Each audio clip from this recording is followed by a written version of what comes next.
Hello friends, अस्तित्व news 22 में आप सभी का स्वागत है साथियों। हम आपके बीच कुछ खास अपडेट लेकर प्रेजेंट हो रहे हैं। जैसा कि साथियों आज का अपडेट है कि पीएफ अकाउंट से जो है 60 साल बाद कितनी मिलेगी पेंशन। तो इसके बारे में समझे नियम और कैलकुलेशन क्या है। साथियों अपडेट में बने रहने से पहले चैनल पर नए हो तो चैनल को सब्सक्राइब करना ना भूलें, बेल आइकन को जरूर प्रेस करें ताकि साथियों हम आपके बीच जो है ऐसे ही कंटेंट, ऐसे ही अपडेट लेकर के हर सदैव उपस्थित रहें, जिससे आप तक बहुत ही आसानी से चुटकियों भर में सारी सूचनाएं मिलती रहे। तो चलिए अपडेट में अंत तक बने रहें, ध्यानपूर्वक सुनने का प्रयास करें।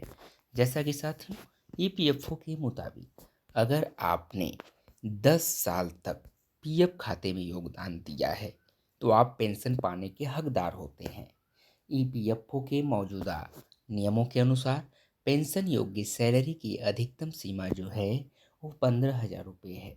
इसका मतलब यह है कि अगर हर महीने 15,000 गुणे 8.33/100 बराबर 1,250 रुपये आपके पेंशन फंड में जमा हो सकते हैं।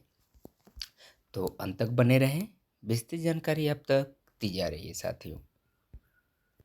जैसा कि साथियों हम बात करते हैं कि अगर आप नौकरी करते हैं और आपका पीएफ अकाउंट है तो आपके मन में यह सवाल जरूर आता होगा कि रिटायरमेंट के बाद आपको कितनी पेंशन मिलेगी। खास तौर से रिटायरमेंट की उम्र 60 साल तक होती है तो आपको जानना होगा कि रिटायरमेंट के समय कर्मचारी भविष्य निधि संगठन यानी ईपीएफओ के नियम क्या कहते हैं और ये कैसे कैलकुलेट होता है। तो साथियों कैसे जमा होता है पीएफ खाते में पैसा, इसके बारे में जानकारी लेते हैं। तो साथियों अगर आप प्राइवेट सेक्टर में नौकरी करते हैं तो आपकी सैलरी का 12% हिस्सा आपके पीएफ खाते में जमा होता है। आपकी कंपनी भी उतने ही योगदान करती है, लेकिन इसमें से 8.33% हिस्सा पेंशन फंड में, बाकी 3.67% पीएफ में जमा होता है। तो साथियों पेंशन का नियम क्या कहता है इसके बारे में भी हम जानकारी प्राप्त करते हैं। तो साथियों जैसा कि ईपीएफओ के मुताबिक अगर आपने 10 साल तक पीएफ खाते में योगदान दिया हो तो आप पेंशन पाने के हकदार होते हैं। आप 50 साल की उम्र में पेंशन क्लेम कर सकते हैं, लेकिन हर साल 4% की कटौती की जाएगी। वहीं अगर आप 58 साल की उम्र तक इंतजार करते हैं तो आपको पूरी पेंशन मिलती है। यानी 58 साल के बाद अगर आप पेंशन क्लेम नहीं करते हैं और उसे 60 साल तक टाल देते हैं तो हर साल 4% की बढ़ोतरी मिलेगी।